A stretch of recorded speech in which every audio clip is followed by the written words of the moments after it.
We got to talk about AIPAC attacking you, sending out fundraising emails saying that you are not acting in the interests of our country. Marjorie Taylor Greene, your reaction to AIPAC's fundraising emails attacking you? Yeah, Matt, I'll go ahead and be straight and honest about this. I'm absolutely furious.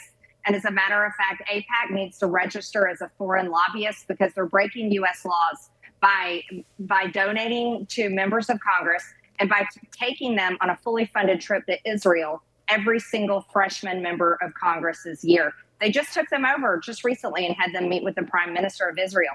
But let's frame that correctly. They take them over to meet with the secular government of nuclear-armed Israel. Israel, who is in less than $400 billion in debt. Israel, who has taxpayer-funded health care and college. Israel is not hurting, and they've already proven that they are more than capable of not only defending themselves, but annihilating their enemies to the point of genocide.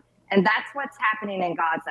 And Matt, the reason why AIPAC is attacking me is because I dared to tell the truth. Well, Matt, you and I are good friends. We served together in Congress, and you know that I have taken zero money from AIPAC.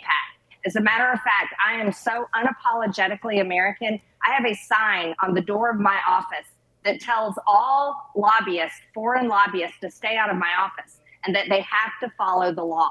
They have to follow the law and register as a foreign lobbyist and be clear about what country they represent. Because I represent America. As a matter of fact, I've been saying America first for a long time, but I'm getting to the point of saying America only. And I'll tell you why, Matt. It's because pretty much if you're under the age of 40, you have no hope for the future. We're $37 trillion in debt. People can't afford to buy a house. They can't afford rent. They can't afford insurance. They can't afford their bills. And we have HB1 visas stealing all these American jobs.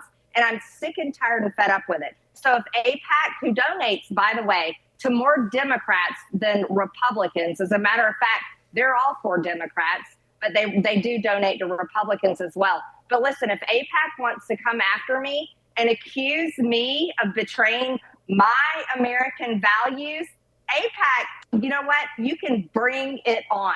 I am totally ready for this. And this is a fight that I will fight, and I will give it my all. And I can guarantee you, you're going to lose because America is fed up, Matt. They're fed up to here with funding foreign wars, funding foreign causes, funding foreign countries for foreign reasons that have nothing to do with Americans, while Americans work their ass off every day and pay their taxes and come home and they're living paycheck to paycheck and their credit cards are maxed out.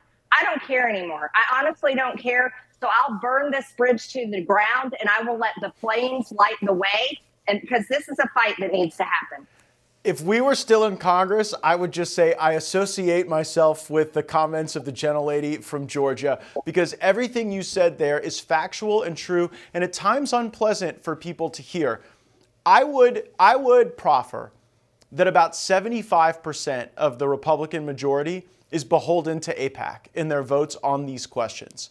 Do you think that percentage is too high or too low? Actually, I think it's much higher. I introduced amendments in our Department of Defense appropriations bill, and I introduced one to defund the $500 million to Israel. And there were only 6 members of Congress that voted for my amendment. So out of the whole of Congress, there were only 2 Republicans that voted for that amendment. That was myself and Thomas Massey, who, by the way, both of us take $0 from AIPAC. Here's the reality of the situation, Matt, and I'll say this as straight and honest as I can, is it feels like our government is occupied because our government tiptoes, every member of Congress tiptoes, the administration, whether it's Democrat or Republican, tiptoes around and obeys and gives Israel every wish that they demand, to the point of fighting foreign wars for them. Why? Let me tell you something. Why?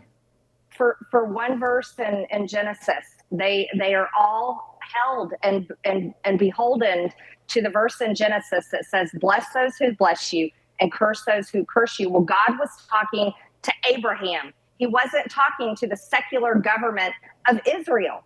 And Christians today need to wake up to that. I'm a Christian. They picked that one line in the whole Bible to be like entirely beholden to, because I don't know that it's like the rest of the book that exactly has ensorcelled like the folks in the United States Congress.